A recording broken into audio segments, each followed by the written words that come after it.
Hi guys, I recently got into the Crew beta. Before I show you the game, I've got to say a few things first. One, this is a beta. I repeat, a beta. It is not the finished game.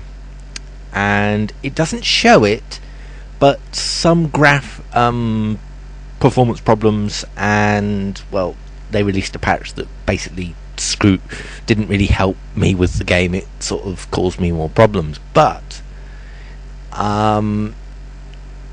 there is in the terms and conditions there is actually a bit that you have to sign that says you're not going to talk about this on social media. Everybody's put up YouTube vids.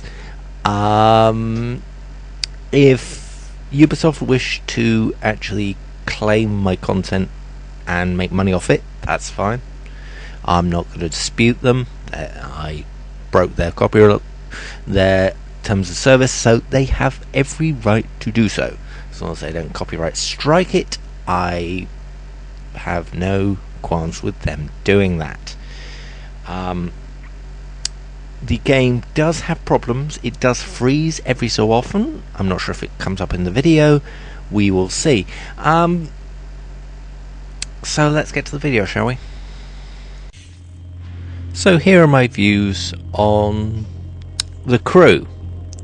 First things first, they have got the driving down right. They have got it down to such an extent that I think it's one of the best driving games out there, which actually does more than street racing or on tarmac, because it is very, very good. One of the things that can happen with some games is that you get a type of vehicle, say you've got a V12 Aston Martin and you've got a V12 Lamborghini. Can't remember if there is a V12 Lamborghini, but never mind. Sometimes with some games they feel the same, they drive the same, they react the same. With this game, I got into a Nissan 350Z, which is a Japanese sports car, and it felt different from a Ford Mustang, it felt different from a Charger, a current gen Charger, it felt different from a Nissan Skyline, which you're seeing right now. Each car feels different. Now, also, on different surfaces, they feel different. Each car feels different there as well, because it is on a different surface. They've also got different builds of the same car. There is, at one point in the game, in the beta, I played with a Porsche 911 that was an attack car. Basically, something that you had to run things off the road with. And it had dirt tyres, and you were going over dirt roads. It was incredibly fun. It drove different from every other car in the game. Also, I've taken a street car that I've got, which is a Ford Mustang. I think it's a GT500, I'm not sure, but that feels different from it. All the cars feel different, they all act different, and here is the absolutely awesome thing. I put in upgrades for my Mustang, and we're talking things like braking and acceleration. It acted differently. It gave me more braking, it gave me more acceleration. I have got to give Ubisoft props for this. They know their cars, because in some games, I'm really thinking about the Need for Speed series, you get an upgrade and it just goes a bit faster. With this, you get an upgrade and it's one part of the car. It could be a suspension part, it could be a brakes. The car feels different. It just doesn't go faster and stop quicker. It feels different to drive. You feel more confident putting it in on tighter corners and things like that. This game, it's only in a beta, I've got to say, is wow, is it good. The only problem I've had is I haven't had it crash.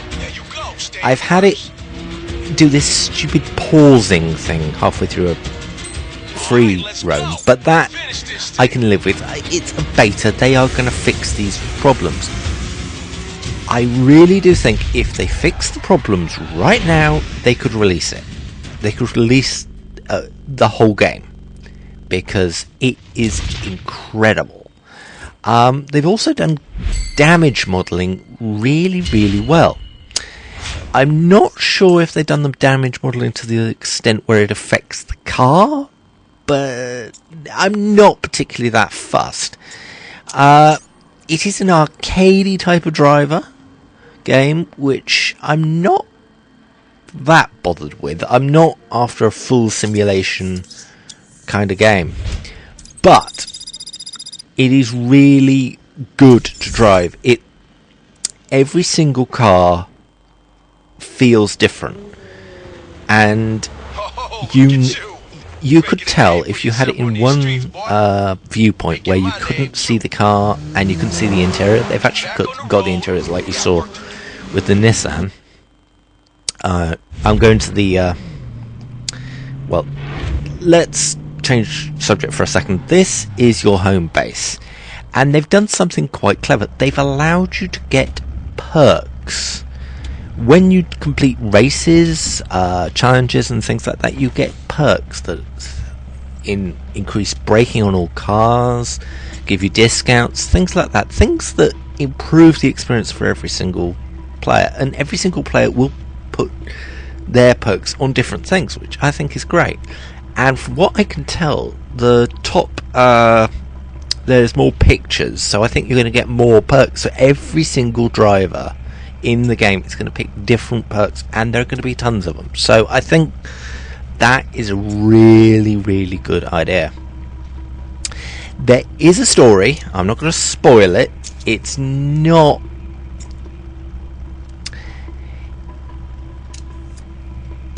an opera, let's put it this way, but it is not horrible. It's not a cliched story. It's not something like Watch Dogs where I feel like I like the protagonist of this game, even though I haven't really played that much. You still get the story in the beta, and it does feel really, really good.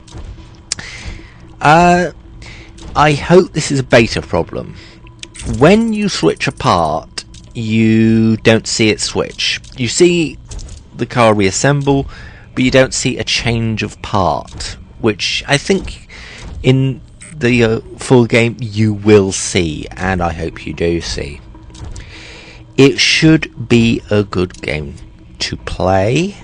I do recommend you get friends with this game, because I think friends are going to make it good. And I think they've done the good thing that you can still play it single player, which is excellent. I think that is something that some games don't do very well. For a racing game, this is one thing that I think that the HUD of this game is not particularly that cluttered. Oh, at the moment you're going to see visual upgrades in a minute. Where you can switch bumpers. I bought one, but they're actually the same bumper. They don't let you switch in the beta.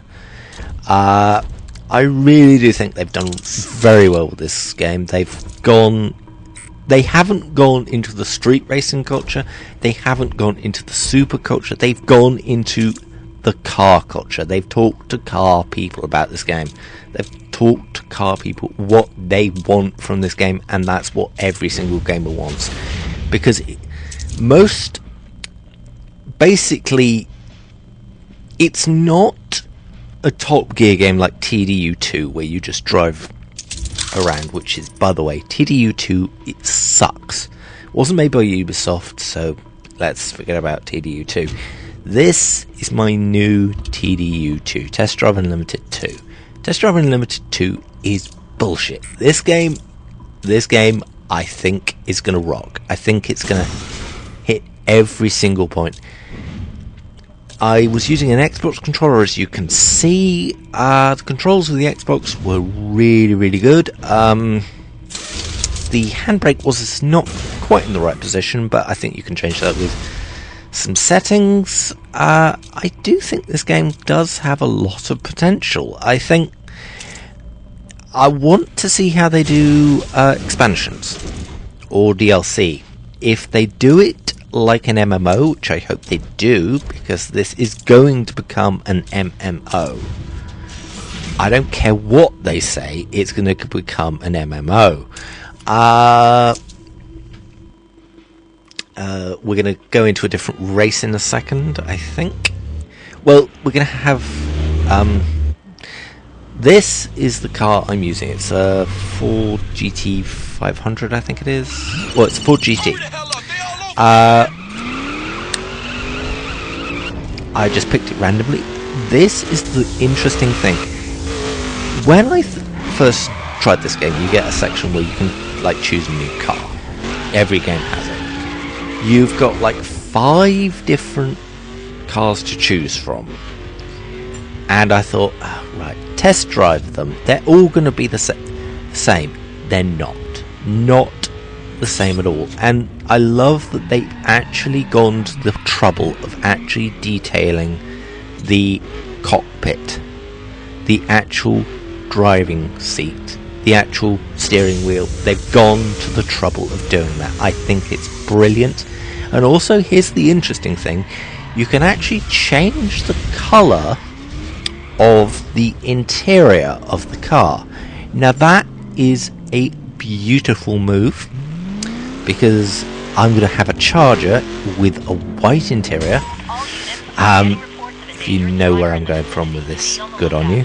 I do feel this game has a lot of potential. Steering on every single car feels different.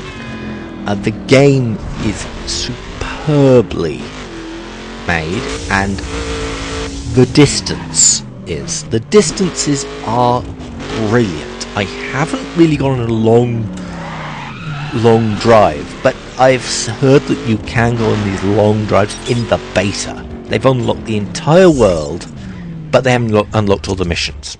I am gonna go on a long drive, and I'm gonna give you another video after this. I do think this game deserves your attention if you're a racer fan. I really do. Even though this is the beta, I'd say they could release it right now with a couple of bug fixes. Just need to improve the AI on the police, because I got away from... You'll see that I get away from them a little too fast, but I'm not particularly that bothered. This is a beta after all. They've also done something very nice. The NOS does not do what the Fast and Furious does, where it basically blurs every single piece of graphics. It doesn't do that, which I am so thankful for. Also, they've got the feel of speed down right. They've got the feel of acceleration, which some games don't do very well. And this car feels different from every other car by the way it handles, by its acceleration, by its stopping. They have gone to the trouble of doing this right. When I first heard of the crew in 2012, well, I think it was 2013. Yeah, I think it was the 2013 Ubisoft E3 conference.